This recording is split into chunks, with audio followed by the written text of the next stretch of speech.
We have a problem right now that is also a policy problem. We have men who don't know how to become better men. And our question to you is, and first to you, Minister of State Novák, Katalin, how do we use policy to harness men's power for good? We just started to discuss these issues just before we entered the room, and we are also interested what we're going to talk about actually at the end of the day, because speak about men's role in the society it is not something that we will be able to answer, any of us, and especially not me, who I am a Minister of State responsible for family issues. So I don't have the recipe, of course, but I think if I just look at you and think that is it worth making this kind of conflict of interest between men and women, and to make the impression that is something controversial, that now men are fighting women or women are fighting men, so we just have all the time these tensions? I don't think it does us any good. So I think these things are just much more natural than that.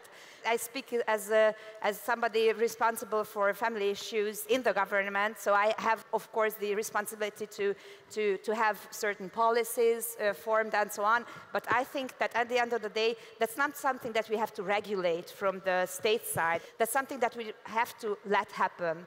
And we have to let men be men. We have to have women behave as women, and not to raise conflicts all the time between different classes, between different races, between different sexes.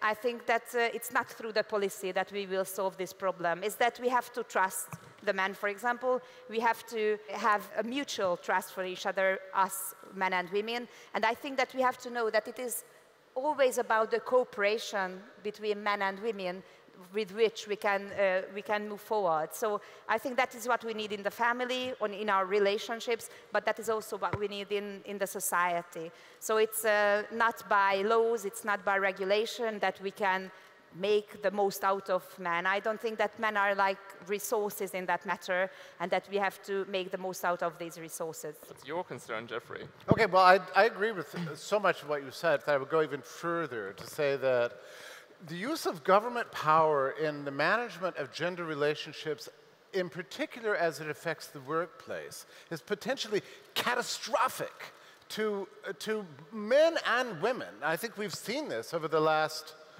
several years. I'm from the United States, where this has become extremely intense.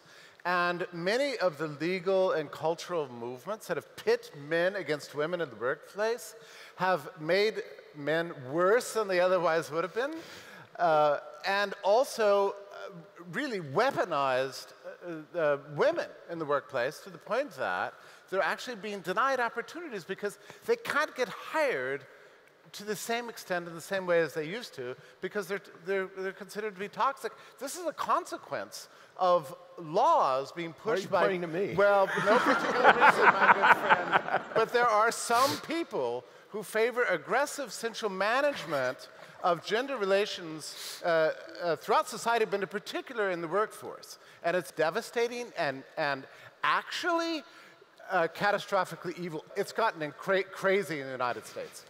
I don't believe in the good old boys club, but it's come back. Men in the workplace are to the point of only trusting other men.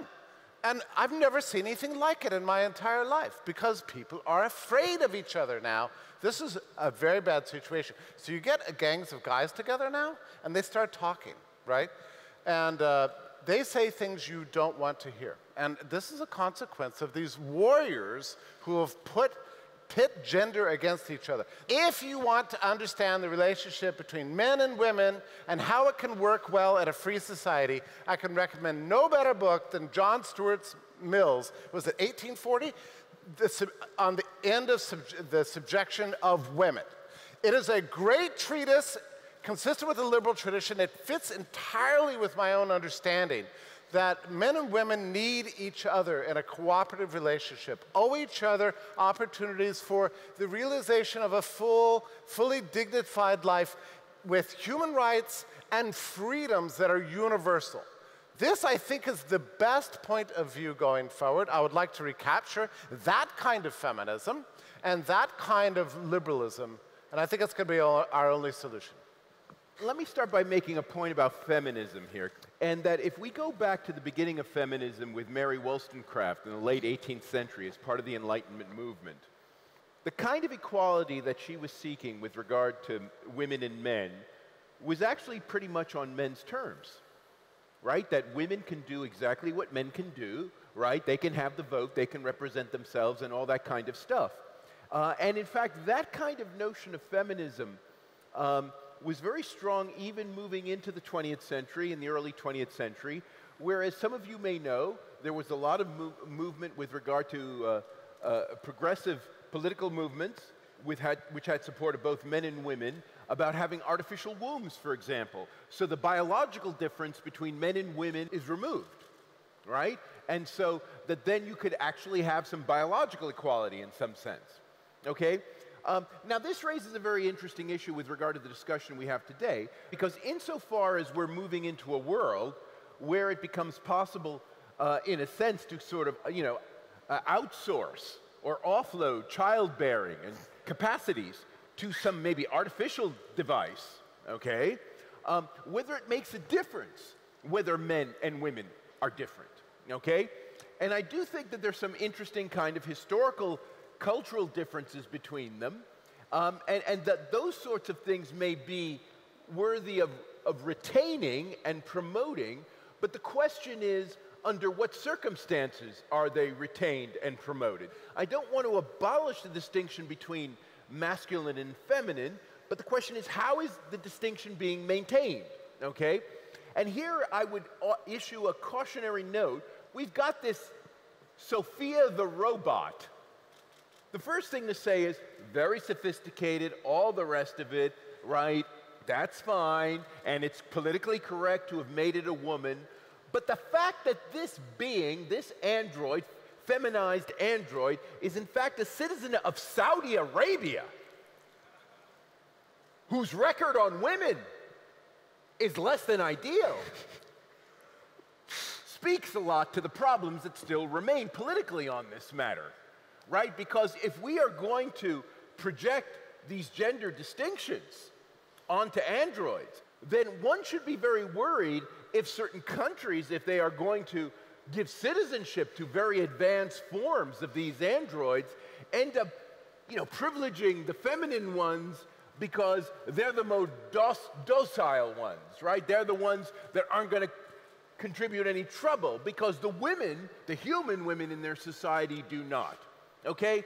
So there's a sense in which there is still something very problematic about the male-female distinction in terms of rights, right, in terms of sphere of action and so forth, that we still haven't resolved in the human realm, no matter how much we talk about equality or even talking about projection into the android space.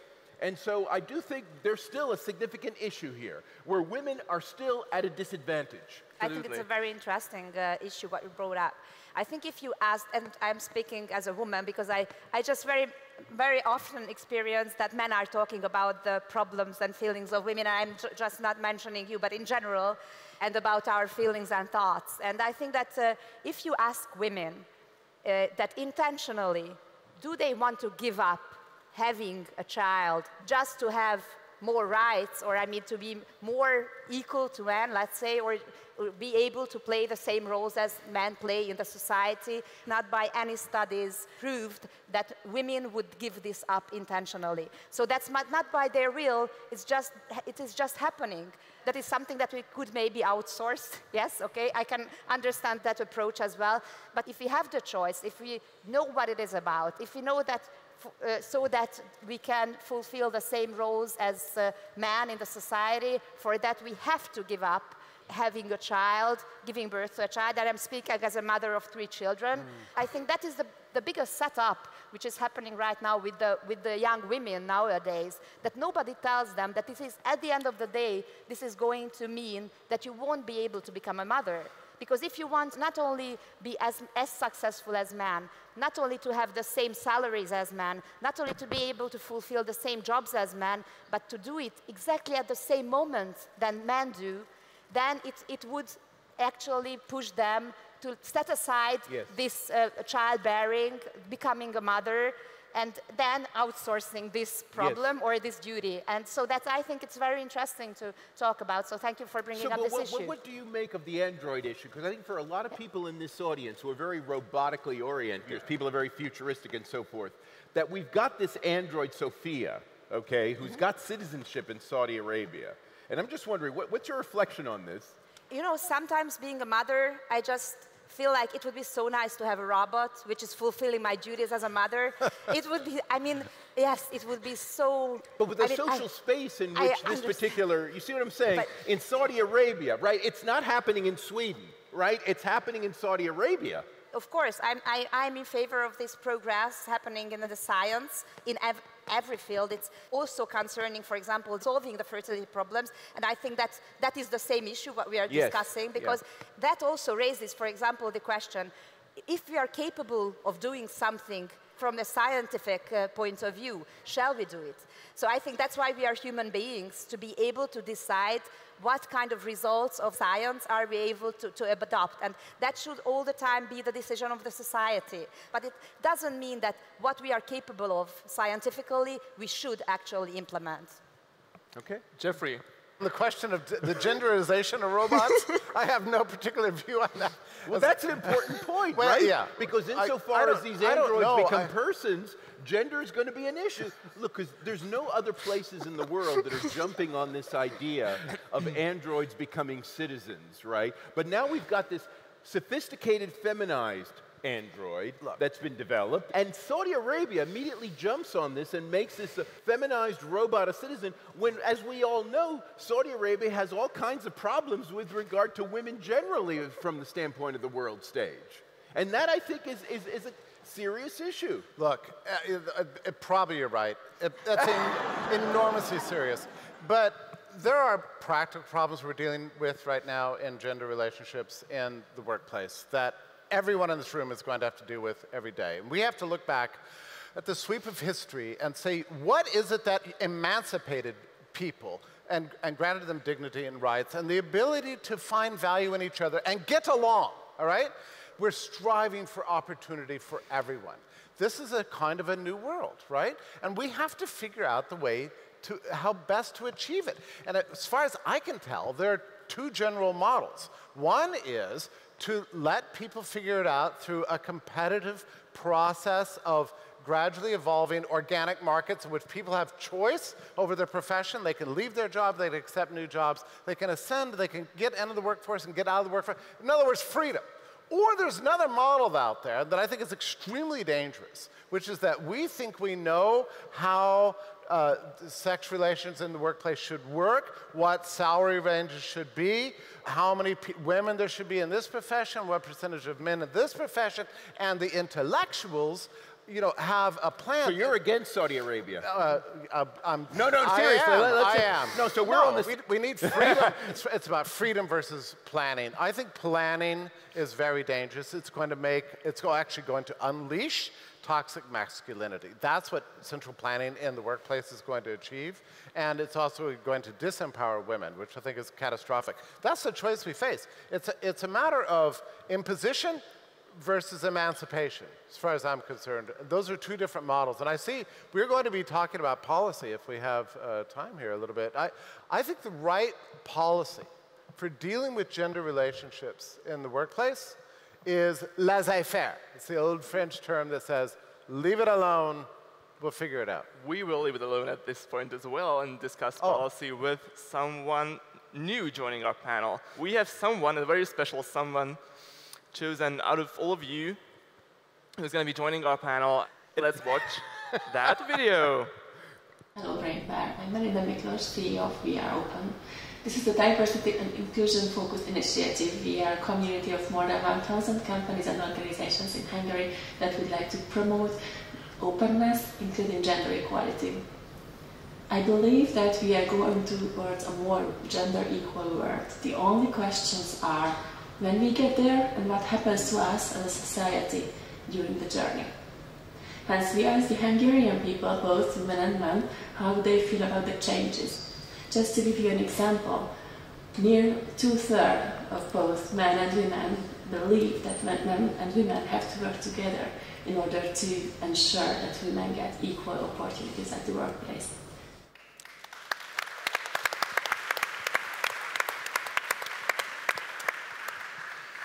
Melinda, welcome. Now, you're concerned with the inclusion and the relationships of women and other minorities in the workplace, and that, for our policy focus, is indeed very valuable. So many of our panelists have already given their policy priorities. I would like to hear yours and challenge theirs. So last year we did a representative national research in Hungary because we wanted to understand how women and men feel about the changes, whether they are happy about what they are seeing at the workplaces. And what we learned is that in the past 2 years, more than 60% of women and men employees experienced some sort of change at the workplace that intended to improve gender equality. And what is more important, maybe over 60% of both women and men were happy about seeing this. And they believe that men, at the end of the day, would benefit if women get equal chances at the workplace. And we also asked a question about what was the most loved change that they saw. And it said that those that intended to improve family care, and actually 2/3 of men would like to be better involved in family care. So it looks like that there are a lot of mutual benefits of gender equality. But I also know and I also believe that it's not that easy to get there. And I would love to continue the discussion with you about how we could approach a more gender equal workplace without getting in a war, or more importantly, with recognizing the benefits and enjoying them. Thank you so much for bringing this issue in our discussion. I think it's very important. I just have two parts of the answer. First one is that there are two approaches. One approach is the bottom-up approach, and the other one is the top-down approach. The top-down approach means that you need quota, that you need regulations by which you push some change. And the bottom-up approach, it means that something is happening by itself. So it is a process which is just happening and which we are witnessing. The data you just mentioned actually prove this improvement and prove this process. Because if you look at the number or the percentage of women with a university degree between 25 and 39, then 35% of the women have a university degree.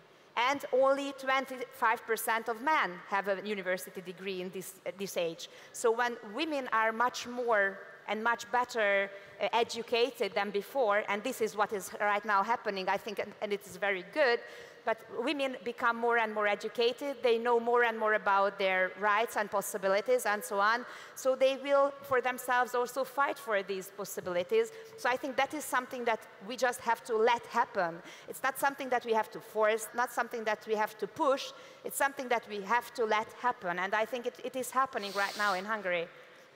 About this letting happen, I have other data. We asked people, what do you think? Is it still a problem for a woman to get up on the ladder within the company? And twice as many women said that yes, it is a problem as men did. And we also asked people, well, have you heard a story from your family member, a story that said that that person was discriminated against because of their gender in the school or at the workplace? And apparently twice as many women heard such stories as men. So if you do the math, it may suggest that we actually have to talk about these issues, such as we are doing it right now, because it will bring us to a more gender equal workplace if we understand each other's perspective better. And here, I think education, awareness is very important, and it's also important that if and when a company has the measures to build up a more unbiased structure in the internal processes, it's a must. The second part of my answer would have been, and would be to this question as well, is the role of the man in the family, because they are linked to each other. Sure. And that's why we are, for example, promoting family-friendly workplaces, which I think is very important. Let me ask you a question. For men, if you will have children in the future, do you want to be an active, a present father in your family? Just would you please raise your hands if you want to be present in your child's life? Please do. Okay, I have to double check, but I don't want to embarrass anybody who would raise the hand saying that I don't want to be an active father. We have surveys that show that young people in Hungary, young men, want to be active fathers, want to be present fathers in their family lives. And if you go to a kindergarten, if you go to a school, now more and more the fathers just bring the children to school, take them back home, go to this meeting of the parents, which is quite a weird thing, and I never like to attend these, but more and more fathers also come to these events and so on. So they are being more active, and if they are more active in the family, by themselves, by nature, by their own will, I think that also brings many changes in the labor market, and I stop there. You know, you made back before this, you said something that you noticed when you said this. I was a little stunned. The question is, do men who leave the office in the day to go take care of their children or pick up their kid from their, do they themselves face discrimination from their colleagues? When you said that, I had to think about that for a little bit. I think probably the answer is yes. Maybe that is something we're going to have to get used to. I'm not sure that I can imagine any policy legislation that might address that very successfully, but still, I think it is something we have to, as men, get used to this phenomenon in the workplace, which I think is relatively new. I may be wrong about that, but I think it is something that is going to require some degree of cultural adaptation. Just one sentence. I don't want to get used to any sort of discrimination. So if we can make that happen, yeah.